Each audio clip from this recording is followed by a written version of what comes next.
Cooper and Nicholas, thanks for being with me today. Yeah, of course. Thanks for having us. You know, it's hard not to begin with the recent news, which is that after more than 35 years in prison for the killing of their parents, Eric and Lyle Menendez were resentenced to 50 years to life, which means they will be granted a parole hearing in the near future. Cooper, I know you've been to one of the hearings. Can you talk to me about why it was important for you to be there? It's just important to me because I just care about them so much, and I had never met the family, and they're not usually here. They don't live here. So it was a good opportunity to go and just show my support and meet Tammy and Talia and Anna Maria and just all of the family, which was intense, but also lovely. And it was really, really nice. What stood out to you about that experience? Because we're so used to watching it from a distance. And I'm curious for you, after inhabiting the character for so long, to sort of be in something in the moment. What was that like? It's pretty trippy, honestly. Like being in the courtroom and they're like talking about the case and the prosecutors are making their points. And then it was really strange and surreal. But I felt so lucky and just happy to be there so I could, just show my support. And yes, it was trippy for sure.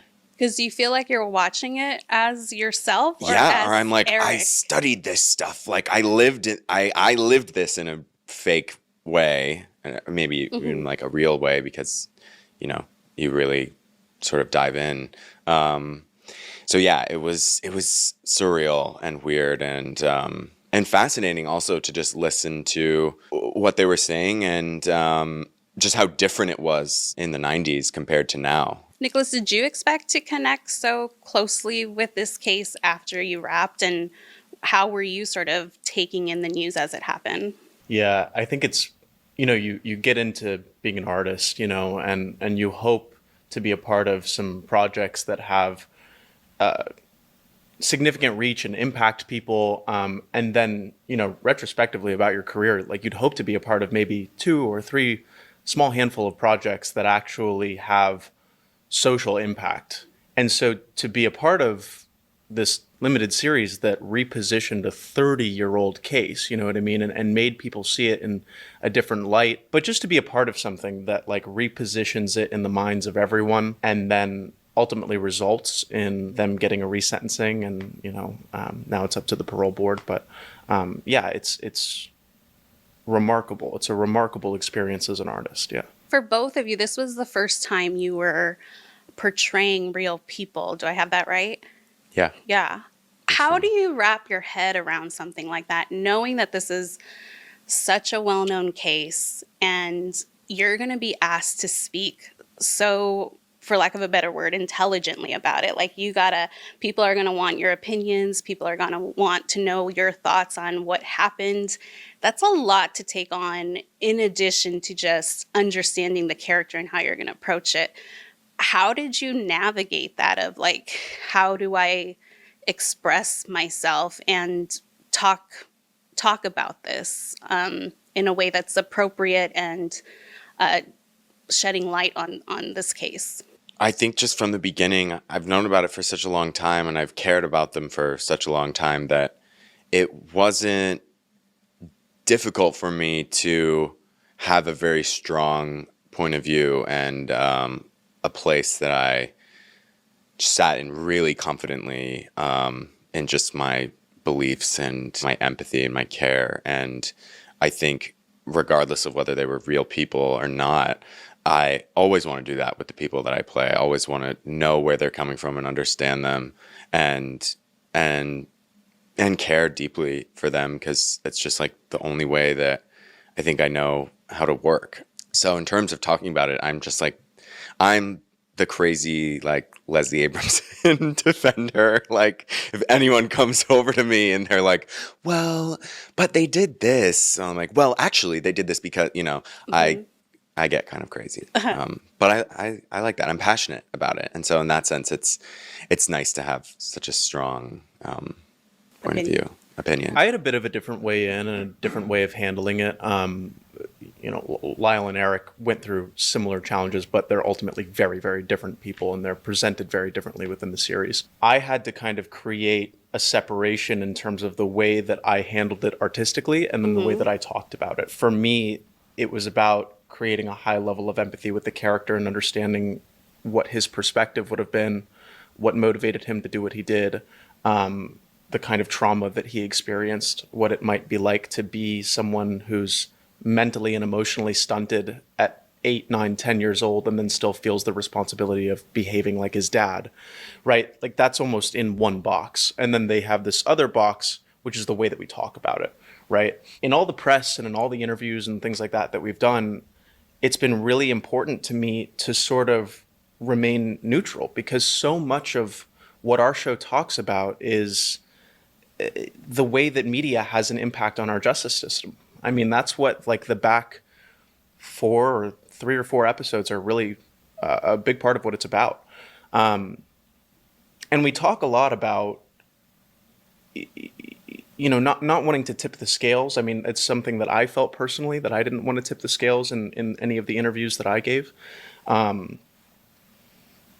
Because ultimately I think that it's a jury of one's own peers, you know what I mean? Not the court of public opinion, right? And so that was just the stance that I took on it, right? Like I had to develop 2 very, very different buckets of thinking and ways of navigating in order to handle like the artistic side of this as well as like the interview side of it. Well, let's start at the beginning. I want to talk about the audition process. I didn't know that you lived near the house where the events happened during the process. Yeah, not quite a stone's throw, but pretty close. Pretty close. Like close enough that I could walk. Okay. And you visited it during your like process of auditioning. Tell me about that. Yeah, that's correct. I would take daily walks to the house, and I don't know what I thought that would give me. I think that maybe I just thought that I could feel some sort of spiritual connection with the space. I mean, maybe you've had a similar experience to this where like you just know that spaces carry energy with them. And so I would just go and I would sit in front of the house, and then I would just try to create in my mind's eye, like, and know that all of these things actually happened at this house, not some other house, at this house that I'm standing in front of. And that was really heavy and took a few days of walking to the house to even begin to process. But yeah, I was just trying to align myself with the story, with the people, with the place as intimately as I possibly could from as early as I possibly could in the process. Did you see other people doing it? I know since the show aired, more people have gone, but were you seeing tour buses when you were there or anything? It's interesting you asked that question. No, I think that it had largely been left alone, and I didn't see any other psychotic actors doing what I was doing. But I know, I'm surprised you didn't see me. Did you? I was there. You were there? Yeah, I was there, girl. Yeah, we talked about that some. We were passing ships. Wait, in the night. really? Tell me. I went a couple times. There was one time where I went and because I was doing the same thing. I just wanted, it makes it feel more real if you're there. So Cooper's the other psychotic actor that was there. Yeah. Well, luckily we were the ones that got the parts. Well, makes sense. Kismet. Uh-huh. But yeah, I went one time and I was parked outside just kind of like watching, and there was a dog groomer's truck that pulled in, and I guess they were getting, whoever was living there at the time was getting their dogs groomed, and this woman walks out of the front door with the dogs to give them to the groomers or whatever, and I was like, okay, like this is my shot. Like I'm gonna walk over, and I walk over, and I'm like sort of standing there, and I'm like, hello, and she's like, sort of looks at me weird, and I was like, can I talk to you? Or I was like, hi, this is so crazy, but like I'm auditioning to like play one of the brothers, and I was just wondering, like, are the owners home? Like, is there any way I could talk to them, or could I? And she was like, she just looked at me and was just like, no, and didn't even say anything, but was just like, I was like, okay. And then I left, and I was like, all right, well, worth a shot. We did get to visit the house while we were in production, though, We did end up getting to go through it, which was an experience. Tell me. It's massive. Yeah. Like it structurally was similar to the set, but I mean, the ceilings were huge. The rooms were massive. Like the upstairs room that was Kitty and Jose's room was like a hotel lobby. Like there was a whole living room in it. It was That's the one thing that I remember the most about it. Was The just living room's huge. And massive. a lot of it's been redone, but I mean, it still bears some pretty striking similarities. And like Lyle's guest house, like that's all still there in the back. I mean, renovated, but it's all still there. I think it really spoke to how wealthy they were. The hugeness of the house was like bigger than I thought it was. Like it was, yeah. And there was energy there. There was, some interesting. Did you go in the room? Yeah. Yes. Yeah. And another Surprisingly, there wasn't that. You didn't I feel didn't the really juju feel there. much in there. Actually, Where did you feel it? So for me, what was freaky was some of the artwork that the owner had hung up there. I know you probably remember this, but they Yes. showed us some of the paintings. They were these like really nice oil paintings. And there was this one of this woman, which would have been a creepy painting in and of itself, but the oil had melted in such a way where it Just had randomly. streaked tears through the woman's eyes as though she was crying. And like they said that they brought in like art experts and stuff like that who had said, no, the house is like in perfect condition. Like there's no reason that like the climate would have caused the painting to do this. So something very, very weird happened. I mean, for it to streak through her eyes and make it look like tears, that's insane. Yeah, it was spooky. I think for me, where I felt it the most was in the backyard. There's a pool where there used to be a tennis court. And we went outside for the first time, and I remember standing there, and I just felt really emotional because of all of the times that I just could feel all of the times that that both of them had been playing tennis there, and just the trauma that place sort of. The intensity. Yeah. So, yeah, it was intense, but also really. Yeah, and in Eric's room, I felt very, just kind of sad and just like, but ultimately it was. I'm glad we got to do that. There's so much source material, whether, news clips or books or audio. I know I get overwhelmed. I like to go through everything when I'm writing a story, but at a certain point I have to tell myself, chill out. Like, you can only do so much. How was it for you to mine through all that? And were there specific things that really helped you latch on to Eric and Lyle? Several books written about them, but then there's also the court TV footage, right? And that's where you get a lot of their behavior from. And then outside of that, there's not a lot of video, you know what I mean? Like that's where the vast majority of it is. I'd say like old photos really, really help. I mean, like they really come to life, like they're the souls of like their family. And like you can also pick up their relationship in some of those old photos. But the court TV footage was interesting, right? Because like you have to be cognizant of the fact that people present a certain way when they're on trial, right? It's a pretty unnatural situation to be in where you're on trial for your life for murdering your parents because you were sexually abused, right? And so like the way that you talk and the way that you present yourself, it's different than the way that we would or having a conversation or people meeting on the street. And so I tried to be cognizant of that and then balance that behavior with everything that I had read, with people who I had talked to who knew the family because, the dad was in the entertainment industry and they're kind of steeped within the Los Angeles's infrastructure. So understanding what the behavior truly was came as a mixture of like the court TV footage and then all the other research that I had to meld together with that. His voice was very important to me because he's very small. He's kind of stutters. He speaks with a lot of tension in his mouth. His shoulders are forward. All of that behavior I wanted to implement so that I could support that what he was saying happened to him was the truth. And I really just did believe that the person that was on the stand was him. I really believe that is who he was. And especially there even are some times in the testimony where he smiles or he laughs or I can't remember exactly like what the moment is, but there's a moment where Lester Kuriyama, one of the prosecutors, like asks him a question and something gets miscommunicated or Leslie shuts him down, and then the jury like laughs, and then he kind of like smiles and looks at them, and those moments fed me a lot, and they just reminded me of his innocence and his youthfulness and how he really is just like he says in the Barbara Walters interview, like he's just a kid. I feel like you guys could teach a course on the Menendez case at this. Like, I definitely could. the way you're just coming out with the lines, it's steeped in you, right? Yeah. Yeah. It's been a while now.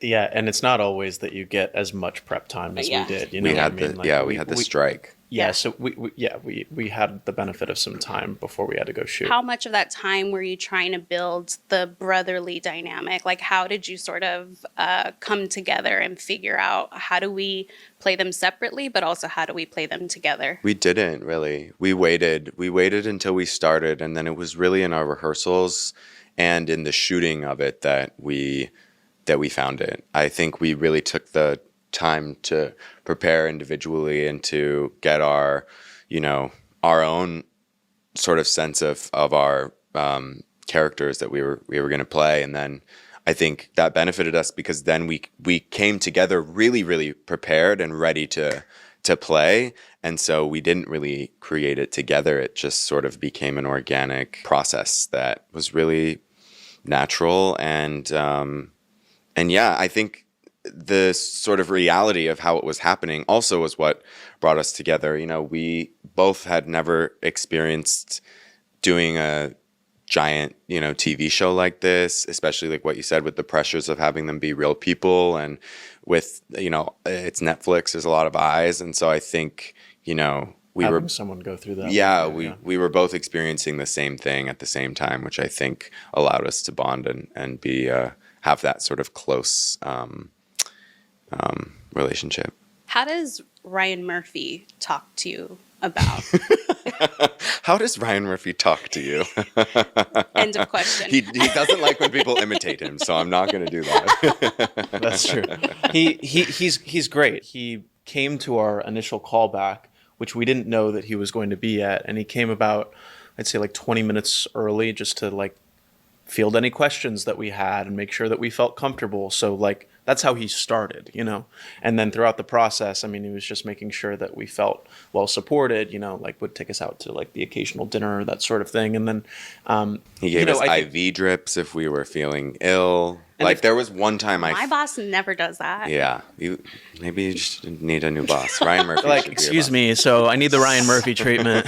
Yeah, exactly. But no, like there was one time when we were filming at the prison and I ate something, or like I got really sick for a day, and then he would, he sets up he has an IV guy who comes, and or if we were just feeling really run down, because it's long hours, it's 5 days a week of shooting. And it is interesting working with him though, because I mean, he just drops by. But do you notice how he always drops by when it's like a really important scene that he wants it to be perfect? You know what I mean? So he'll drop by sometimes when he has like a really, really specific vision for how he wants something done, which is cool to be directed by him as well. Well, I was going to say, what's a note from Ryan Murphy that stands out to you about your performance of do this more, dial it down here? I remember in the beginning, which freaked me out so bad. I thought I was going to get fired.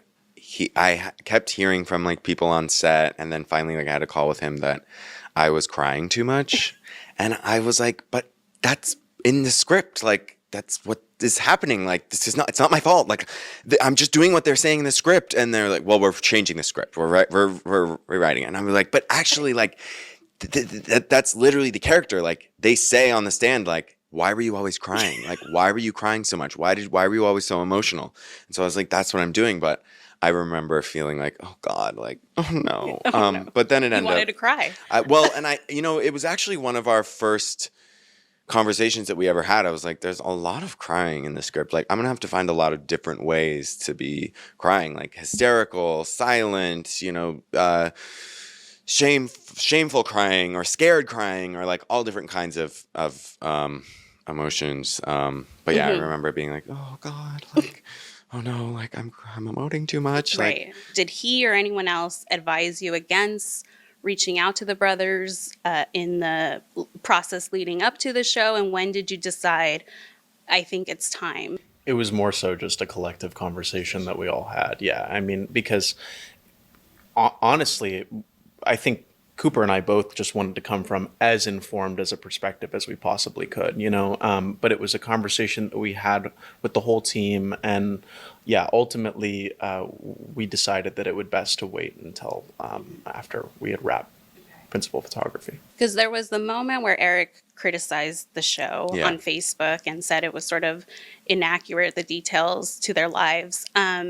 How soon after did you connect with him, and what can you share about what those conversations were like? I spoke with him for the first time the night before the show came out, which was wonderful. And I really wanted that connection just before, because I knew that there was going to be some issues that they have, as well as the family was going to have their own sort of criticisms and fears and problems, because you know, it's like it's their lives. So, and we were also not doing a, you know, straight defense Menendez defense show. It was like we're giving all of the everybody gets their turn to sort of share what they believe happened. And so yeah, and then I think I saw him that weekend. It was he had just started to hear like good things about some of the parts in the episodes and about episode 5, and so yeah, I mean, I just told him I get it, you know, it's really difficult, and it's difficult to see that stuff. I also think there was a lot that because he hadn't seen it, but there was a lot that people were hearing and saying, and it was being taken out of context, like all of the for example, like Dominic Dunn's stuff was people were taking it out of context, being like, oh, well, this is in the show, so that means that they're saying that this is what happened, which is not true. We were showing his point of view and perspective, which was neither true nor false. I mean, I have my own opinions of what I think was true or false, but, you know, that was what we were doing. We weren't being like, these are the facts, this is what happened. It was like, no, that's what this person thinks. And so I think people really took that and ran with it and were ready to sort of jump in and defend, which I love, but also it's like, no, let's take it back, wind it back, watch the entire episode, don't skip through it, and see sort of why this is being told this way. What were you least prepared for coming into these roles and the media attention that would surround the dramatization of this real life case? I think the ups and downs of it all.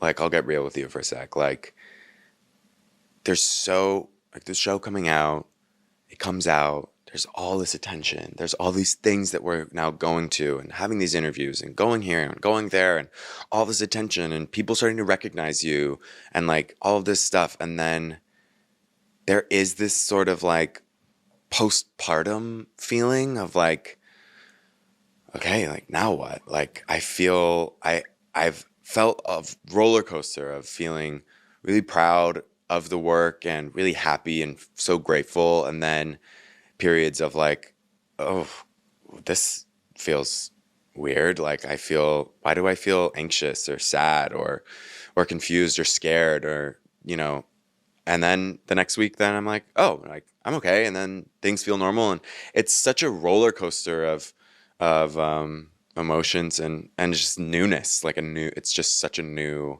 experience. And It comes at you really fast. Yeah. And because it is a roller coaster and the highs are so intense, whenever there's like even the slightest lull, you know what I mean? Whether it's like there's no news about the case or something like that, you know, whatever it is, there's so much displaced energy, Yeah. right? Because you still are feeling all of that from the high, and then it almost like crashes and you don't know what to do with it, you know? So it's like, it's wanting to feel some sort of ball moving forward type feeling, like whether it's like the news that we just got or whatever that might be. But that can't happen every day. I'm curious your thoughts of the public reception, because it was, I was at the premiere and I remember the sort of discomfort some people had of like, should I be laughing at this part, like with Milli Vanilli? But then, later it gets so intense. But then Here comes the hard also, hitters. Get ready. but then also, like you said, Ryan introduces this idea of the incestuous relationship coming from the point of view of Dominic. And there's this weird thing that you see on social media too, where people are like, having fun with that aspect. And were That you, Nicholas Chavez edit. yes, the Nicholas Ross. But Wait, which edit? there's so many. There's one. The big one. There is a lot. Yeah, history repeats itself. But when you're reading the script, are you sort of concerned? I mean, you can't predict how it's going to be received, but are you sort of like, are we going to lose the nuance in this age of memes and social media of like this, the gravity of this? I think that that's always a concern, Yeah. right? I mean, like it's like a lot of fast food media, right? But I think that the great news is that a lot of people watched the show and watched the show start to finish. And I think that, while there were a lot of different perspectives that were shared, I think a lot of people took away from it that there were a lot of really hurt and wounded people involved, not just from the brothers, but also the parents, you know what I mean?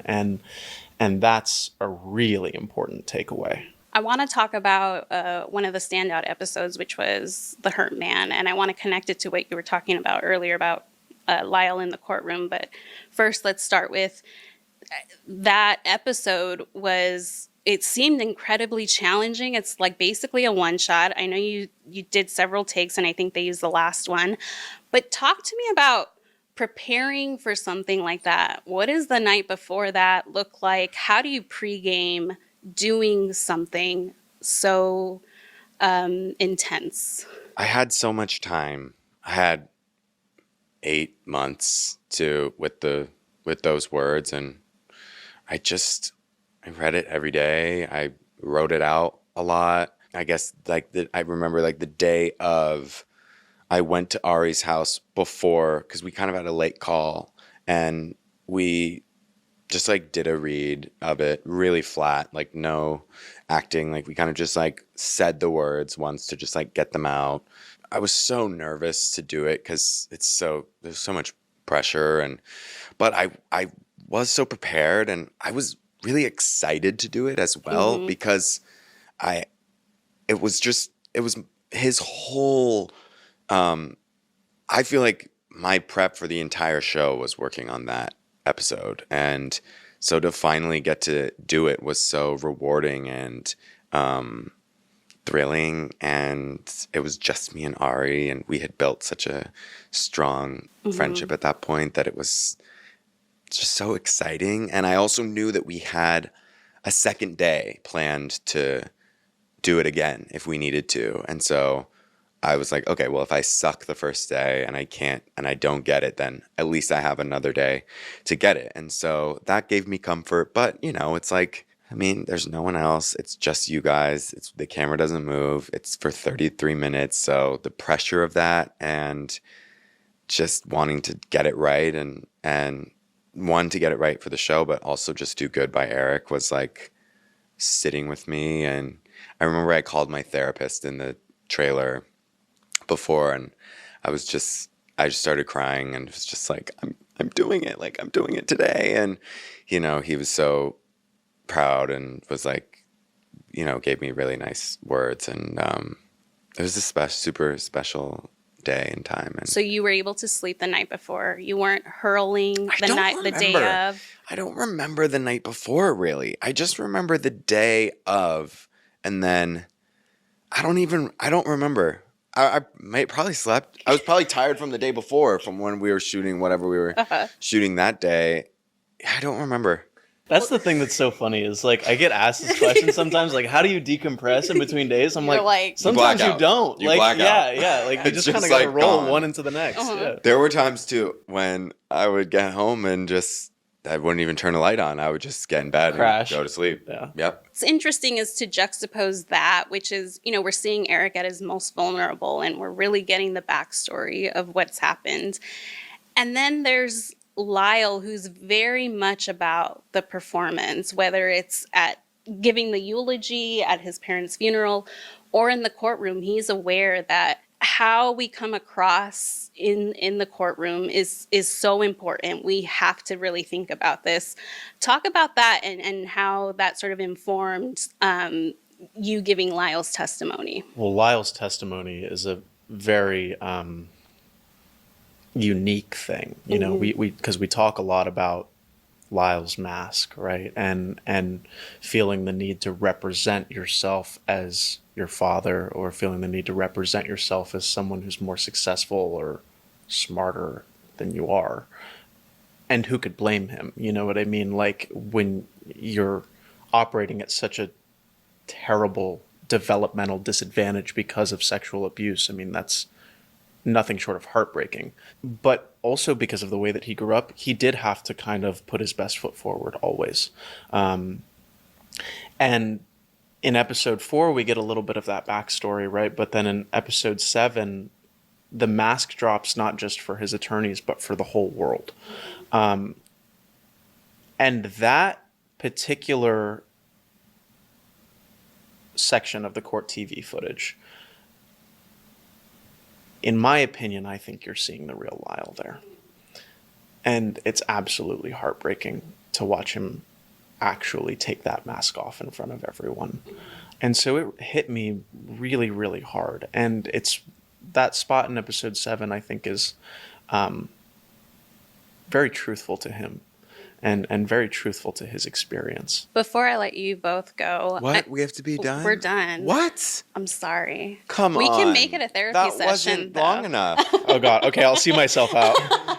I'm curious, you know, it's been a while since you guys wrapped production, but obviously you're still doing press for the show, talking about it. Do the characters still feel active to you in your mind, or like have you put it to rest? For me, they did way longer than I was able to give it credit for. I mean, I think it's pretty flush now. I think you always carry some symbol of the character with you. You're always kind of married to it in some way, shape, or form for the rest of your life. But certain like behavioral aspects or ways of thinking that just sort of like creep their way into your psyche, those hang out longer than you might think. And so I don't think I was fully stepped out until maybe the end of January, which would have been like 7 or 8 months after we wrapped filming. Yeah.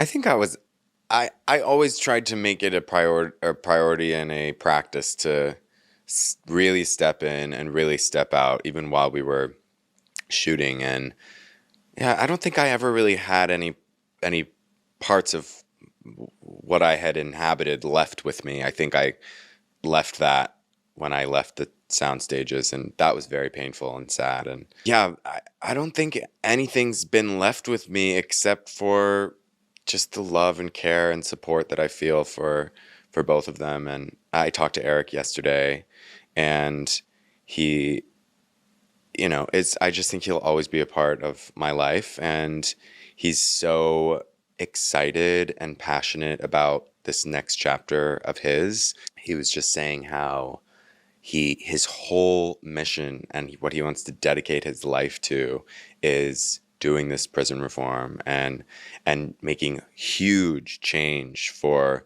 people who also have LWAP, who he knows. It's like, I think a lot of people think that like, oh, they're just going to get out of prison and then they're going to have their lives back and they'll go off. And like, no, they're going to be so involved in the prison system and trying to make a lot of change. Green Space is still going to happen. He's still going to teach his programs. He's still going to be going to the prison a lot. And he's just so passionate about, you know, that's what he wants to do. And that was just so inspiring and beautiful. And I want to help him in any way I can. So if anything's left with me, it's just that, which I'm so thrilled about. As he would say, he's jazzed. He kept being like, I'm so jazzed about it. Jazz. Yeah. That feels very 90s. Yeah. Well, it was really great speaking with both of you, and congratulations on the season. Well done. You. Thank Great you. to talk to you. Thank Thanks you. for having us.